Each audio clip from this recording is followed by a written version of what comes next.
তো ফাইনালি আমরা আমাদের ঘরের উদ্দেশ্যে বেরিয়ে পড়েছি।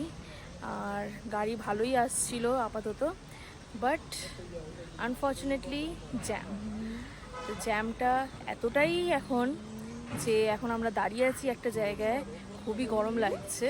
আর মাত্র হয়তো 1.5 ঘন্টার রাস্তা ছিল, আমরা স্টেশনে পৌঁছে যেতাম, কিন্তু সেইটা হয়তো হয়ে যাবে এখন 2-2.5 ঘন্টা অথবা 3 ঘন্টার রাস্তা।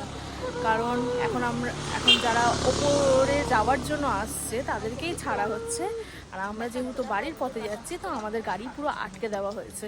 তো পুরো সব গাড়ি এখন এখানে জ্যামে পুরো ফেসে আছে, আপনারাও দেখুন। এই পুরো লাইন বাই লাইন গাড়ি সব দাঁড়িয়ে আছে আর পুরো জ্যামে ফেসে আছে। এই আমার বোন, ওরাও অস্থির হয়ে যাচ্ছে গরমে।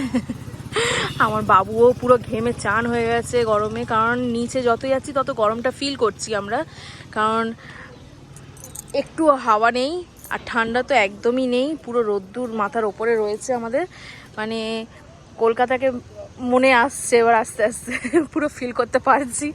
ওপরে ছিলাম এই 3-4 দিন, ওপরে ছিলাম, খুব ভালো লাগলো, ঠান্ডাতে কাটলো, কিন্তু এবার যে আস্তে আস্তে ঘরের দিকে এগোচ্ছি আবার গরমটাকে মানে ফিল করতে করতে যাচ্ছি আমরা। তো দেখি জ্যামটা কখন ছাড়ে, তারই আশায় আছি।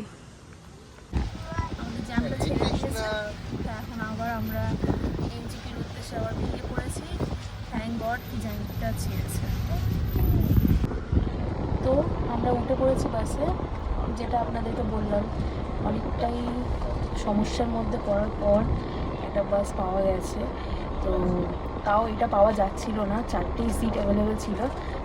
আমরা 4 জনই যেহেতু ছিলাম, তো আমাদের ভাগ্যে 4টে সিটই হয়ে গেছে। তো থ্যাংক গড কি 4টে সিট অ্যাটলিস্ট অ্যাভেলেবেল ছিল। তো আমরা এই বাসে এবার আমাদের এটা মনে হয় ধর্মতলে নিয়ে যাবে আমাদেরকে, স্প্ল্যানেড নিয়ে যাবে। তো এই আমাদের ট্রিপটা শেষ হলো, শেষ হয়ে এবার বাড়ির দিকে আমরা এগোচ্ছি। ভালোও লাগছে আবার খারাপও লাগছে, কিছু করার নেই। তো আমাদের ছুটিও ওভার, তো এবার চলো বাড়ির দিকেই যাই। চলো, অ্যাকচুয়ালি আপনাদেরকে আসল ঘটনাটা বলা হয়নি। আমাদের ট্রেন মিস হয়েছিল 10 মিনিটের কারণে, আমরা বন্দে ভারত মিস করেছিলাম।